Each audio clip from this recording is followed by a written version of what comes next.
So there are two types of complex permanent tissue. One is xylem and another is phloem. ठीक है, जो xylem है, it is divided into three parts: brachii, vessels and xylem parenchyma. ठीक है, जबकि phloem जो है, it is divided into, देखो जो व्हाइट वाला पार्ट है वो है सीव ट्यूब. ठीक है, फिर जो आपको जो छोटे छोटे होल्स दिख रहे हैं, ठीक है, यहाँ पे देखो 1 2 3 होल्स दिख रहे हैं, उसको सीव प्लेट्स भी बोलते हैं और सीव पोर्स भी बोलते हैं.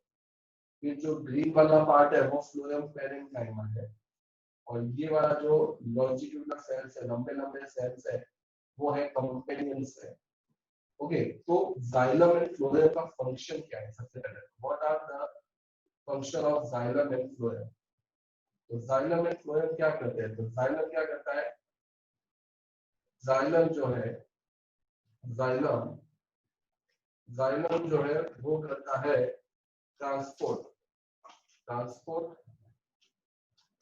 water and minerals from roots to leaves. ठीक है, ये जाइलम का फंक्शन है. जाइलम क्या करता है? पानी को लेके जाता है रूट से लीव्स की तरफ. ठीक है, और फ्लोएम क्या करता है? तो फ्लोएम जो है, ठीक है, फ्लोएम वो क्या करता है? वो करता है ट्रांसपोर्ट करता है food from leaves to all parts of plant. ठीक है, तो वो फूड को लेके जाता है लीव्स, क्योंकि खाना क्या बनता है? लीव्स में बनता है. लीव्स को क्या बोला जाता है? Kitchen of the plant. ठीक है, तो फ्लोएम क्या करता है? फूड को लीव से ले जाके पूरे बॉडी में, मतलब कि पूरी प्लांट बॉडी में अलग अलग ऑर्गन जो है, रूट्स है, स्टेम्स है, ब्रांच है, ठीक है, वहां तक ये ट्रांसपोर्ट करता है. ठीक है, अब जो दोनों का स्ट्रक्चर की बात करें तो हमने देखा कि जाइलम और फ्लोएम दोनों के ही स्ट्रक्चर अलग अलग है, इसीलिए तो इनको कॉम्प्लेक्स बोला जाता है. इसमें देखो डिफरेंट टाइप्स ऑफ सेल्स है. ठीक है, जाइलम के जो मेन कंपोनेंट्स है वो देखो, ये ब्रैकियाइज है, वेसल्स है, जाइलम पेरेन्काइमा. ठीक है, तो ये तीनों अलग अलग तरह के स्ट्रक्चर्स है, इसीलिए ये कॉम्प्लेक्स है. जबकि पेरेन्काइमा में या कोलेन्काइमा में और स्क्लेरेन्काइमा में क्या देखा था? सारे सेल एक ही तरह के, इसलिए वो क्या है? सिंपल परमानेंट टिश्यू है.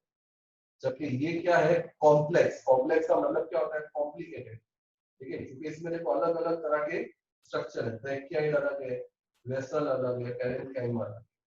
फ्लोएम में भी ऐसा ही है. फ्लोएम में भी देखो अलग अलग तरह के स्ट्रक्चर्स है, सीव प्लेट्स है, सीव ट्यूब्स है, फ्लोएम पेरेन्काइमा है, कंपेनियन सेल्स है, फ्लोएम फाइबर्स है. Okay, so this is how xylem and phloem are different from each other, and so they are called complex permanent tissues. अब animals में क्या होता है? ब्लड होता है जो पूरी बॉडी में घूमता है, और पूरी बॉडी में oxygen, carbon dioxide, waste material, food और वेरियस इम्पोर्टेंट सब्सटेंस को ट्रांसपोर्ट करता है.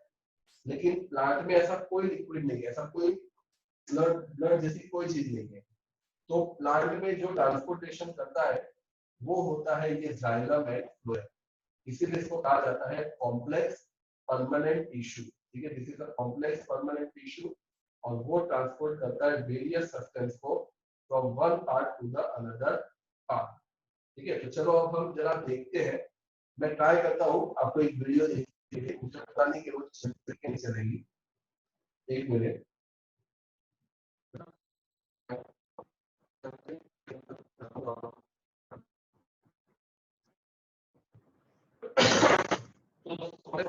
These type of tissues we have discussed until now are made up of one type of cell. Simple permanent tissue में क्या था? सारे के सारे सेल एक ही तरह के थे. पेरेन्काइमा हो गया, कोलेन्काइमा हो गया, स्क्लेरेन्काइमा हो गया, सब एक ही सेल से बने हुए थे. लेकिन कॉम्प्लेक्स में सब different types of cell. Complex tissues are made up of more than one type of cell. All the cells coordinate and perform a common function. सारे सेल्स मिलके एक जैसा काम करते हैं. जैसे कि भले ये जाइलम के अंदर ब्रैकियाइड है, वेसल है, पेरेन्काइमा है, ठीक है, भले ये अलग अलग है, लेकिन ये मिलके एक ही काम करता है. वो काम क्या करते हैं? मैंने अभी लिख के बताया था कि जाइलम पानी ट्रांसपोर्ट करता है और फ्लोएम खाना ट्रांसपोर्ट करता है. They are both conducting tissue. ये कॉम्प्लेक्स परमानेंट टिश्यू के बहुत सारे नाम है। कॉम्प्लेक्स परमानेंट टिश्यू का एक नाम है कंडक्टिंग टिश्यू, ठीक है, कंडक्टिंग टिश्यू भी बोलते हैं इसको, और इसको वेस्कुलर टिश्यू भी बोलते हैं, ठीक है, वेस्कुलर टिश्यूज भी बोलते हैं, और कॉम्प्लेक्स परमानेंट टिश्यू भी बोलते हैं, ये तो बोलते हैं, ठीक है। तो ये जो सॉरी परमानेंट का स्पेलिंग रॉन्ग है तो समझ जाना, परमानेंट टिश्यूज, ठीक है, परमानेंट टिश्यू, ठीक है। तो this is complex permanent tissue के तीन नाम है, एक तो कॉम्प्लेक्स परमानेंट टिश्यू, दूसरा वेस्कुलर टिश्यू और तीसरा कंडक्टिंग टिश्यू, ठीक है। They are both conducting tissue and constitute a vascular tissue, ठीक है। vascular or conductive tissue is a distinctive feature of the complex plant, one that has made possible the survival in the terrestrial, मतलब ये complex इसीलिए होते हैं ताकि वो आजू बाजू के एनवायरनमेंट को में सर्वाइव कर सके। अब ये जाइलम की शॉर्ट नोट है, ठीक है, जाइलम की शॉर्ट नोट है, इधर आप लोग एक हेडिंग हम मान लेते हैं, ठीक है, दिस इज जाइलम, ठीक है। अभी हम जो पढ़ने वाले हैं वो जाइलम के बारे में पढ़ने वाले हैं, ये पूरा पैराग्राफ जाइलम के बारे में। तो जाइलम क्या है, तो जाइलम के अंदर हमने देखा कि इट कंसिस्ट ऑफ ट्रैकियाई, ये देखो ट्रैकियाई जो है, ठीक है, दिस इज ट्रैकियाई, दूसरा देखो वेसल, और तीसरा देख लो जाइलम पेरेंकाइम, ठीक है। तो जाइलम कंसिस्ट ऑफ ट्रैकियाई, vessels, xylem parenchyma and xylem fibres. The cells have thick wall, ठीक है, इसके सेल्स, ये सारे सेल्स की वॉल कैसी होती है, थिक होती है, ठीक है। Many of them are dead cells. Tracheids and vessels are tubular structure, tubular दिखा है आपको, ट्रैकियड देखो ऐसा ट्यूब जैसा पाइप जैसा स्ट्रक्चर है, वेसल भी कैसा है, पाइप जैसा स्ट्रक्चर है, ठीक है। They allow them transport water and minerals vertically, ठीक है, पानी यहाँ से ट्रांसपोर्ट होता है वर्टिकली, वर्टिकली मतलब नीचे से ऊपर, पानी हमेशा रूट से लीज पे जाता है, रूट से लीज पे जा रहा है मतलब कैसे जा रहा है, वर्टिकली, ठीक है। देखो ये वीडियो हम देखते हैं कैसे ट्रांसपोर्ट हो रहा है।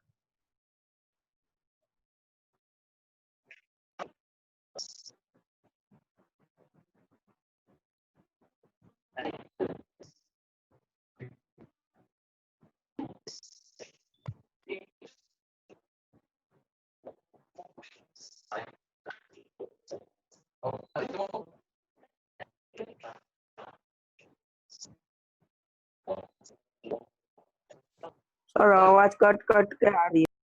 कट करके आ रही है यस सर। हाँ कोई बात नहीं, मैं ट्राई करता हूँ थोड़ा आवाज डालने के लिए, वरना मैं समझाते जाऊंगा। अब देखो सबसे पहले पानी जो है वो कहाँ से आता है, रूट से जाता है, ठीक है, रूट से लीज पे जाता है, तो सबसे पहले पानी नीचे जाएगा,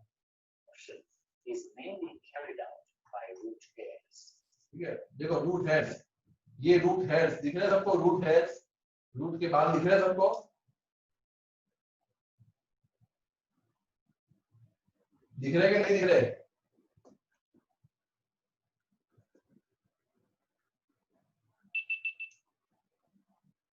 फिर ये जो ब्लू कलर के मॉलिक्यूल्स है वो वाटर मॉलिक्यूल्स है,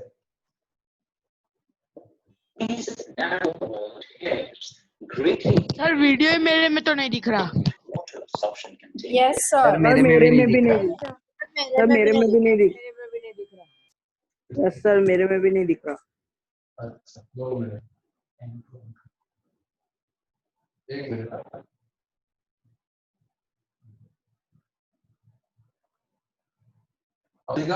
minerals enter the root by two pathways. No sir, no sir, no sir. आपने सर वो चैप्टर वाला खोला है ना, इसके लिए नहीं दिख रहा। वो चैप्टर वाला क्लोज करेंगे तो दिख जाएगा सर।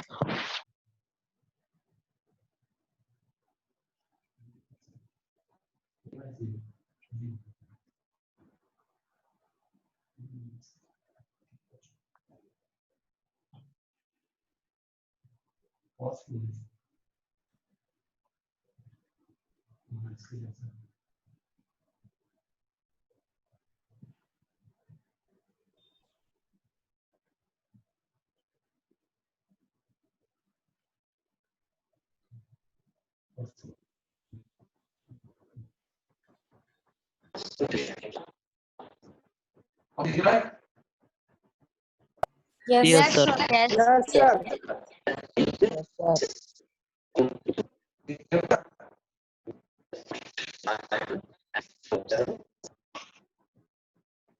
सर आवाज कट रही है। दिख तो रहा है ना? Yes sir. यस सर दिख रहा है।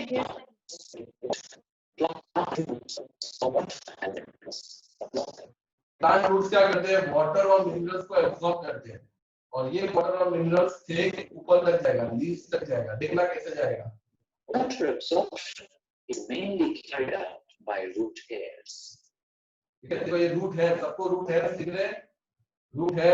Yes sir. Yes sir. Yes yes sir. देखो ये जो ब्लू ड्रॉप है ना वो वाटर ड्रॉप है, और जो ये जो क्रीम कलर के जो ड्रॉप है, ब्राउन कलर के जो ड्रॉप है, वो मिनरल्स है। Minerals like sodium, potassium, calcium. ठीक है, तो पानी जब ऊपर जाता है तो अपने साथ साथ मिनरल्स को भी लेके जाता है, और वो लेके कौन जाता है? जाइलम लेके जाता है। जाइलम कौन लेके जाता है?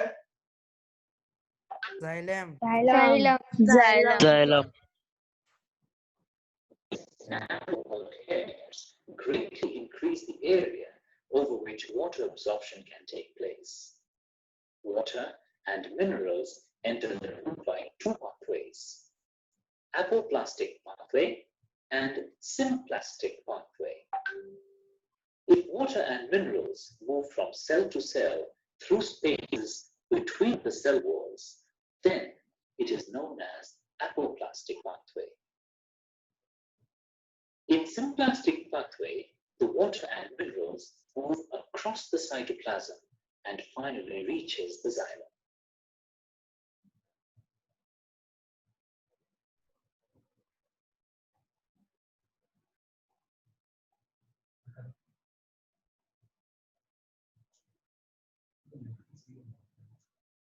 Xylem vessels are long. देखो ये जाइलम वेसल्स है, ठीक है, ये जाइलम वेसल्स है। Okay, Narrow, hollow tubes containing no living material. The xylem transports water and soluble mineral nutrients. ठीक है, ये देखो जाइलम वेसल्स में हम जा रहे हैं। दिस इज जाइलम वेसल, सबको दिख रहा है? Yes sir. Yes sir. To other parts of the plant. About 95% ये जाइलम वेसल्स के अंदर का पार्ट है। of water absorbed is lost through the stomata. Is known as transpiration. Number of stomata is more on the lower surface.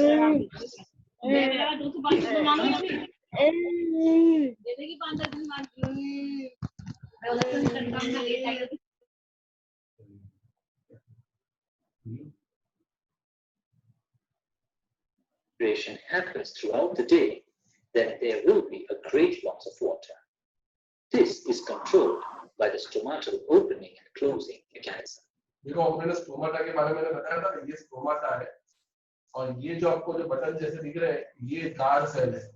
ये guard cell के वजह से stomata open और क्लोज होता है। During the daytime, water enters into the guard cells along with the potassium ions. This brings about a change in the shape of the guard cells and the stoma opens. During the night, the potassium ions and water molecules leave the guard cells. Thus, the turgidity decreases and the stoma closes. Stomata also act as main sites of gaseous exchange in plants. Leaves make use of water and the carbon dioxide for photosynthesis. अब देखो आप phloem का function बता रहे हैं, अभी तक xylem का बता रहे थे, अब फ्लोएम का फंक्शन बता रहे हैं। फ्लोएम जो है वो कैसे फूड को ट्रांसपोर्ट करता है? Glucose formed during photosynthesis is transported. Food जो ट्रांसपोर्ट होता है वो ग्लूकोज के फॉर्म में होता है। ग्लूकोज का मतलब होता है कार्बोहाइड्रेट्स, जिसके अंदर कार्बन, हाइड्रोजन और ऑक्सीजन के मॉलिक्यूल्स होते हैं। ये देखो ये ग्लूकोज का मॉलिक्यूल है। देखिए सर, जो आपको कलरफुल दिख रहा है ये ग्लूकोज मॉलिक्यूल है, ठीक है।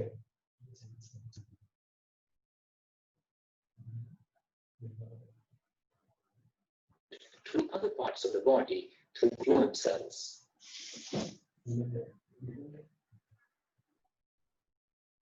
Phloem tissue consists of less specialized and nucleate parenchyma cells, sieve tube cells, and companion cells.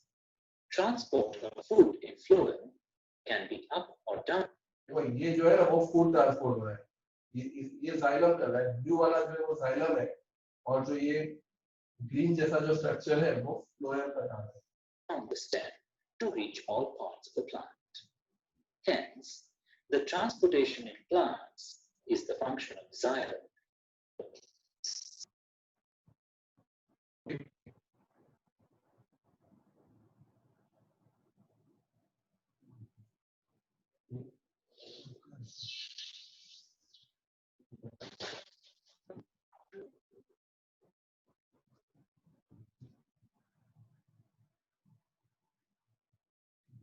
एक मिनट आप लोग होल्ड पे रहो सब लोग.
So हम लोग जाइलम एंड फ्लोएम पे थे, ठीक है. जाइलम एंड फ्लोएम में we studied कि दोनों का काम होता है ट्रांसपोर्टेशन का. जाइलम वाटर ट्रांसपोर्ट करता है और फ्लोएम में वो फूड को ट्रांसपोर्ट करता है. तो अब दोनों का स्ट्रक्चर पढ़ते हैं. This is the structure of xylem and this is the structure of phloem. ठीक है, तो जाइलम को पहले पढ़ते हैं. This is xylem. Xylem consists of brachioids, vessels, xylem parenchyma and xylem fibers. The cell walls have thick. The cell have thick wall. हमने देखा कि कैसे xylem में cell walls are thick. With many of them are dead cells. Brachioid and vessel are tubular structure. ठीक है, दोनों tube जैसे pipe जैसे स्ट्रक्चर है. Okay, this allows them to transport of water vertically. Parenchyma, xylem parenchyma का काम क्या होता है? फूड को स्टोर करता है.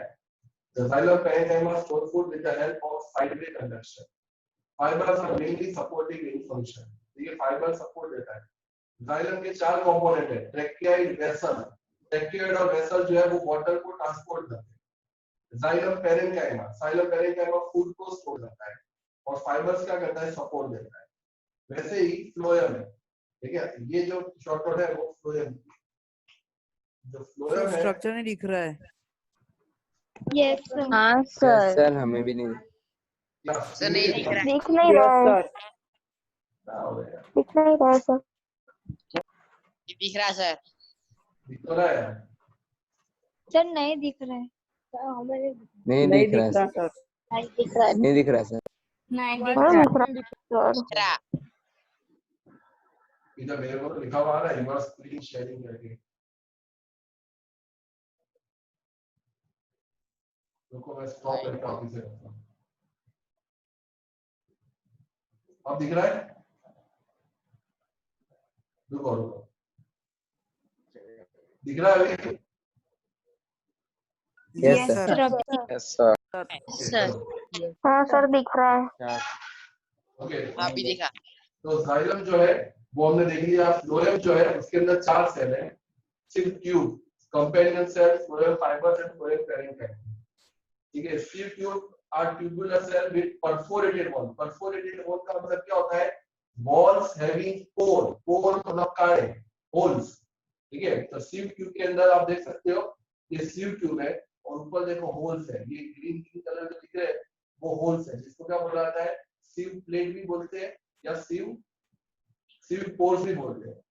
Phloem is unlike xylem in that material can move in both direction. Phloem transport food from leaves to other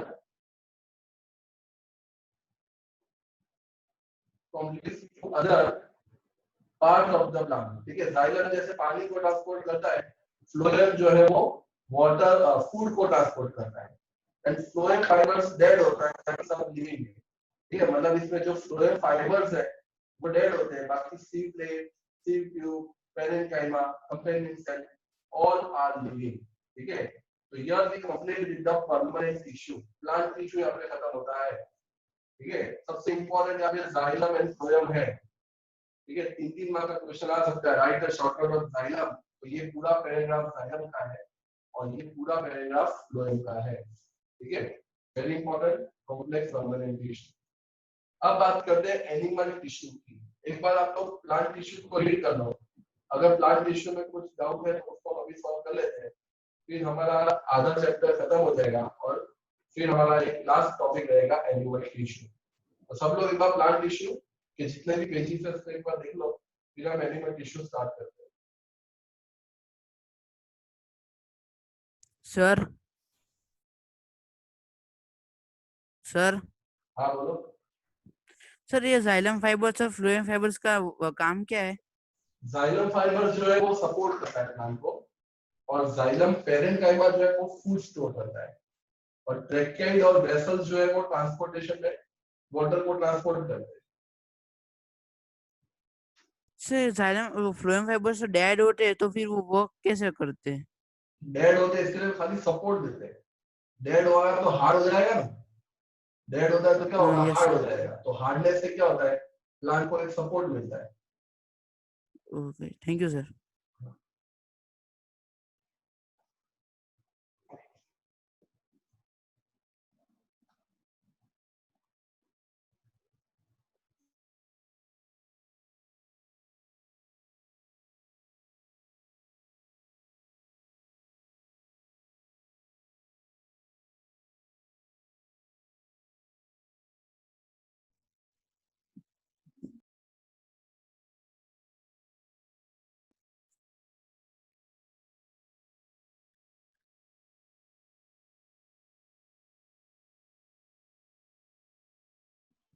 Okay, now let us start with the animal tissue. अब animal tissues के अंदर animal tissues जो है वो they are made up of various types of cell, and animal की जो body होती है वो ज्यादा कॉम्प्लिकेटेड होती है कंपेयर टू द प्लांट, क्योंकि एनिमल की बॉडी में बहुत सारे ऑर्गन्स है, बहुत सारे फंक्शंस है, और सबसे इंपॉर्टेंट बात कि एनिमल कैन मूव। अब एनिमल मूव कर सकता है जिसकी वजह से animals can fly, animals can swim, animals can run, animals can walk। तो उसी हिसाब से हमारी जो बॉडी है वो प्लांट की बॉडी से ज्यादा कॉम्प्लिकेटेड है। तो when we breathe we can actually feel the movement of our chest। ठीक है, जब हम लोग सांस लेते हैं तो we feel the movement of our chest। How do this body part move? For this we have specialized care on muscles है। हमारे सबके अंदर मसल्स होते हैं। जो भी आज एनिमल्स मूव कर रहे हैं, बर्ड्स उड़ रहे हैं, एनिमल्स तैर रहे हैं, सब मसल्स की वजह से। हम सबके अंदर स्पेशल सेल मसल्स है, और ऐसे सेल प्लांट्स में नहीं होते। That's why plant can not move. the contraction and relaxation of the cell results in the movement. During breathing, we inhale oxygen. Where does the oxygen go? ठीक है, तो हम सब लोग ऑक्सीजन लेते हैं और ये ऑक्सीजन हमारी पूरी बॉडी में जाता है, it is absorbed in the lungs and then it is transported to all the part of the body. Why would cell need oxygen? The function of mitochondria we studied earlier provide a clue to this question. ठीक है, तो आज हम लोग जो oxygen लेते हैं वो सारा ऑक्सीजन माइटोकॉन्ड्रिया में जाता है। फिर माइटोकॉन्ड्रिया में उस ऑक्सीजन से एनर्जी प्रोड्यूस होती है in the form of ATP, जो हमने उस टाइम पे डिस्कस किया था, एडिनोसाइन ट्राइफॉस्फेट, और इसीलिए माइटोकॉन्ड्रिया को power house of the cell बोलते हैं। यही एनर्जी हमारी बॉडी में स्टोर रहती है और उस एनर्जी से हम वेरियस टाइप्स ऑफ फंक्शन करते हैं हमारी बॉडी में। ब्लड भी हमारी बॉडी में फ्लो होता है, जैसे हमने देखा कि प्लांट में कोई ब्लड नहीं होता। प्लांट में ट्रांसपोर्टेशन की जिम्मेदारी जय और वीनू के ऊपर होती है, मतलब जाइलम और फ्लोएम के ऊपर होती है। लेकिन एनिमल्स में ब्लड होता है और ब्लड क्या करता है, अपने साथ साथ वाटर को, मिनरल्स को, फूड को, ऑक्सीजन को, वेस्ट मटेरियल को, सबको ट्रांसपोर्ट करता है from one part of the body to the other. Example जो है, इट कैरी ऑक्सीजन। हम जो ऑक्सीजन नोज से लेते हैं वो लंग्स में जाता है, लेकिन लंग्स से हर एक ऑर्गन तक जाता है, हर एक सेल तक जाता है, और वो हर एक सेल और ऑर्गन तक कौन लेके जाता है, ब्लड लेके जाता है। वैसे ही हमारी जो बॉडी में जितना भी वेस्ट प्रोड्यूस होता है वो किडनी से बॉडी के बाहर कैसे पहुंचता है, with the help of blood. So it all also collect the waste from all the part of the body. ठीक है, हमारी पूरी बॉडी में से कचरा इकट्ठा करता है, उसको किडनी के पास लेके आता है, और फिर ब्लड ही जो है वो किडनी तक कचरे को लेके आता है। ठीक है, and carries them to the liver and kidney for the disposal. Blood and muscles are both example of tissues found in the body. Blood भी tissues है, muscle भी tissue है। On the basis of the function they perform, we can think of the different type of animal tissue, such as epithelial tissue, connective tissue, muscular tissue, and nervous tissue. अलग तरह के tissues है, epithelial tissues है, connective tissue है, muscular tissue है, nervous tissue है। Blood is a type of connective tissue and muscle forms a muscular tissue. अब सबसे पहले हम बात करते हैं epithelial tissue। एपिथेलियल टिश्यू मतलब जो हमारे outer part of the body है, जो आपकी स्किन है, ठीक है, स्किन है या ऑर्गन्स का जो भी आउटर कवरिंग है, जैसे आपकी टंग का आउटर लेयर हो गया, स्टमक का आउटर लेयर हो गया, किडनी का आउटर लेयर हो गया, ठीक है, हर ऑर्गन्स का और हमारी पूरी बॉडी का जो बाहरी हिस्सा है वो किससे बना हुआ है, एपिथेलियल टिश्यू से बना हुआ है। ठीक है, एपिथेलियल, और जो एपिथेलियल टिश्यूज होते हैं वो अलग अलग तरह के होते हैं, different types of epithelial tissues are there. ठीक है, सबसे पहले एपिथेलियल टिश्यू का मतलब होता है कि कवरिंग। ठीक है, ये हमेशा हर ऑर्गन्स और बॉडी के आउटर पार्ट में ये पाए जाते हैं, they are called the epithelial tissue. Okay, epithelial tissue पहली लाइन देख लो, क्या है, the tissue in the animal body is called epithelial tissue. जो पूरी बॉडी को कवर करता है वो epithelial tissue. Epithelium cover most organs, पूरी बॉडी को कवर करता है, एंड कैविटी, कैविटी मतलब हमारी बॉडी में देखो बहुत सारी कैविटी है, जैसे कि जो नोज है, नोज के अंदर जहाँ पे आप उंगली डालते रहते हो तो वो एक नोज कैविटी है, माउथ कैविटी है। वैसे ही हमारे स्टमक के अंदर भी बहुत सारा, मतलब एब्डोमेन एरिया में भी बहुत सारी कैविटी है। तो ऑर्गन्स एंड कैविटीज, कैविटीज का मतलब जो खाली खाली जगह है हमारी बॉडी में, वहां पे भी एपिथेलियल टिश्यू है। ठीक है, मतलब कि इन शॉर्ट हमारी बॉडी में जितने भी outer part of the body है, ऑर्गन्स का आउटर पार्ट या पूरी बॉडी का आउटर पार्ट, ठीक है, जैसे कि देखो माउथ का आउटर पार्ट, ब्लड वेसल्स का आउटर पार्ट, लंग्स का, किडनी का, हार्ट का, सब का आउटर पार्ट जो है वो किससे बना हुआ है, एपिथेलियल टिश्यू से बना हुआ है। ओके, एपिथेलियल टिश्यू का मतलब आउटर पार्ट। जब भी हम लोग कहीं पे गिर जाते हैं तो हमारी चमड़ी छिल जाती है, हमको खून निकलता है, तो वो कौन सा टिश्यू छिल जाता है, कौन सा टिश्यू मर जाता है, epithelial highly packed and form a continuously, बहुत पैक्ड होते हैं, हाईली पैक्ड होते हैं, आईवी टैग का मतलब क्या होता है कि बिल्कुल इंटरसेल्युलर स्पेस नहीं है, सेल के बीच में बिल्कुल जगह नहीं है। They have only a small amount of cementing material and almost no intercellular space. ये सेल के बीच में बिल्कुल जगह नहीं है। Obviously anything entering or leaving of the body must cross at least one layer of the epithelium. जो भी बॉडी के अंदर जाता है, ठीक है, चाहे माउथ से जाता है, नोज से जाता है, कान से जाता है, मतलब सब एपिथेलियम टिश्यू को पास होते हुए निकलते हैं, ठीक है। क्योंकि देखो कान में जहाँ पे आप उंगली डालते हो वो भी एपिथेलियल टिश्यू है, नोज में जहाँ पे आप उंगली डालते हो वो भी एपिथेलियल टिश्यू है, माउथ में जहाँ हाथ पूरा डालते हो वो भी एपिथेलियल टिश्यू है। मतलब हमारी बॉडी में कोई भी चीज एंटर होती है वो एपिथेलियल टिश्यू से होते हुए निकलती है, ठीक है। Regardless to type, all epithelium is usually separated from the underlying tissue by extracellular fibers and membrane. अब different types of epithelial tissues are there, ठीक है। देखो ये अलग अलग शेप के epithelial tissue है, squamous है, cuboidal है, columnar है और stratified है, ठीक है। इसको हम एक एक करके पढ़ेंगे।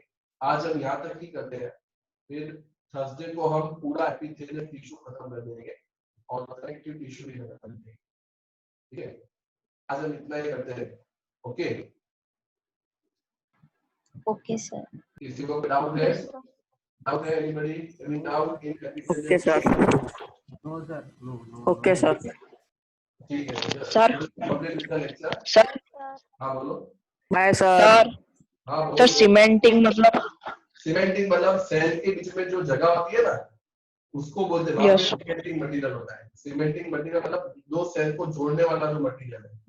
तो ऐसा बताया कि भाई बहुत कम सीमेंटिंग मटेरियल है क्योंकि सेल के बीच में जगह ही नहीं है तो सीमेंट कहां से जाएगी, ऐसा। Okay sir.